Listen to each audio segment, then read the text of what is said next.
From the Detroit Free Press, I'm Brian Todd with today's voice briefing. It's Thursday, March 21st, 2024. I'm Andrew Burkle with the Free Press Sports Department. On Wednesday afternoon, some shocking sports news came out in a very surprising fashion. The Hillsborough County Sheriff's Office, which is where Tampa, Florida is, tweeted out a simple question. Do you know this man? The Sheriff's Department said they needed help finding a 29-year-old man named Cameron Sutton. The post was part of something they call Warrant Wednesday, and well, it didn't take people very long to connect the dots and figure out that was Cameron Sutton, the starting quarterback for the Detroit Lions. The Hillsdale County Sheriff's Office later confirmed that yes, that is the same Cameron Sutton, and said that he was wanted for domestic battery by strangulation. They've been looking for him because of an incident that took place on March 7th, allegedly between Sutton and a female around 5 a.m. Officials said Sutton may be driving a Jeep Grand Wagoneer and added that they couldn't find him in the Tampa area and couldn't get a hold of him, so they decided to take to social media. The Lions released a statement on the situation Wednesday saying, quote, "We became aware of the ongoing legal situation involving Cam Sutton this morning. We will continue to monitor the situation and will not have further comment at this time." Sutton signed a big contract with the Lions last offseason and was supposed to help shore up a Lions secondary that needed some help. But he didn't have a great season, having just one interception in 17 games, while oftentimes getting picked on by other teams. Sutton is set to make $10.5 million this season and potentially slide into the number 2 corner spot after the Lions traded for Carlton Davis from the Buccaneers. But for now, we'll just have to wait and see how this legal situation plays out. For the Detroit Free Press, I'm Keith Matheny. On April 8th, a solar eclipse will occur across North America, with a path of totality, total blockage of the sun by the moon, occurring throughout the day above several large U.S. cities in succession. In Metro Detroit, the eclipse will begin at 1:58 p.m., reach more than 98% coverage of the sun around 3:14 p.m., and conclude with a final partial eclipse at 4:27 p.m.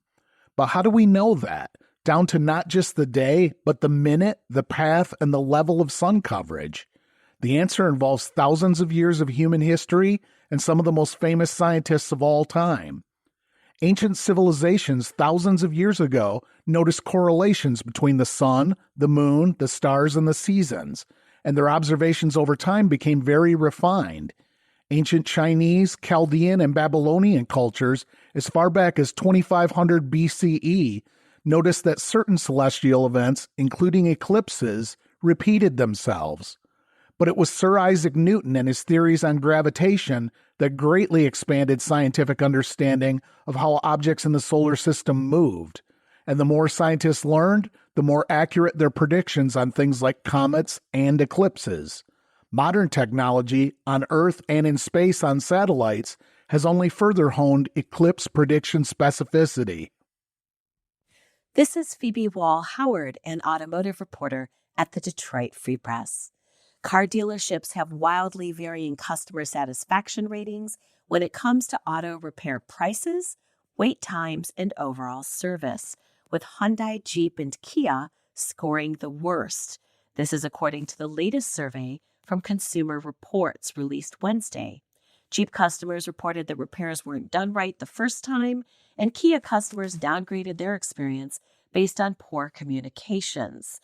Ford, Mercedes-Benz, Volkswagen, and Nissan also found themselves down near the bottom. Go to freep.com to learn more detail. I'm Susan Tompor, and I'm a columnist at the Detroit Free Press.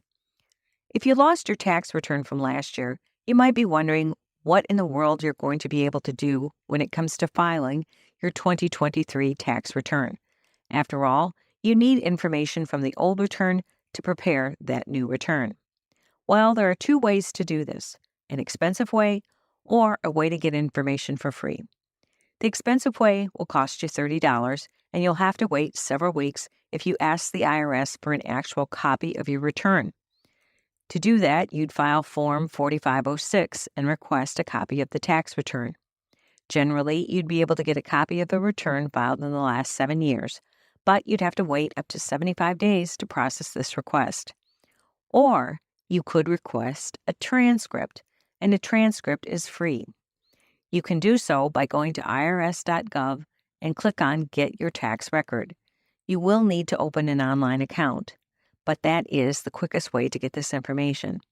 If you mail in a form and you'd use Form 4506-T for transcript, it will take more time. You can also call the IRS and ask for this information.